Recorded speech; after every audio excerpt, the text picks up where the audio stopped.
And that moves us on to the fourth stage, which is to complete, where we bring the whole first three steps together and we go, right, let's complete this relationship so I can move on to have a new relationship. So when we look at complete, what are we actually completing? So, what causes us incompleteness? So I guess we've got to go, okay, what causes me incompleteness so I can complete?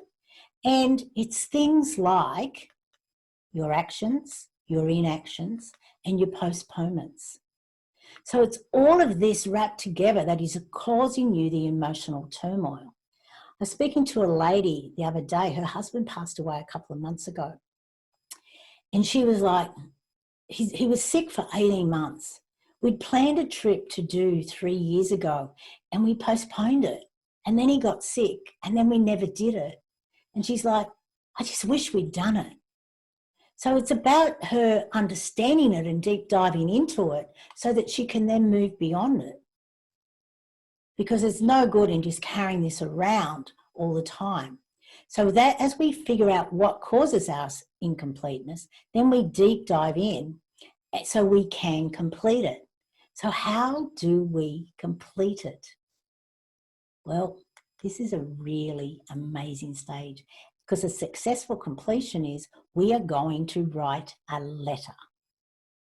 Okay? We're never going to send it to the person. We are going to read it out loud to someone else so that it's out there in the universe.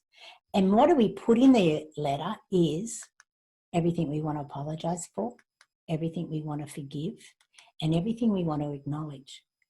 And there's a lot in every relationship, especially the longer that you've had the relationship. Forgiveness is all about you. It's not about the other person. You forgive so you can move on.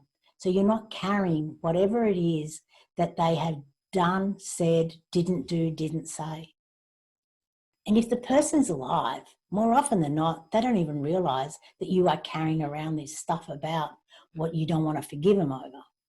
So it is about you understanding this, and it's a beautiful process so that you can complete the relationship, because once you complete that relationship, you can move on to another.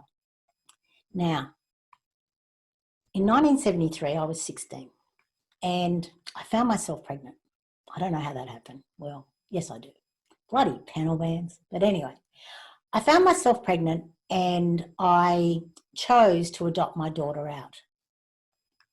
She's in my life and she has been in my life for the past 19 years. But it's been a very, very roller coaster emotional ride for both of us. And when it's now, for the past 18 months, it's been a lot better. But for it to be a lot better, the way that I made it a lot better, apart from not drinking, is I wrote a letter, a completion letter to my baby who I adopted out nearly 47 years ago.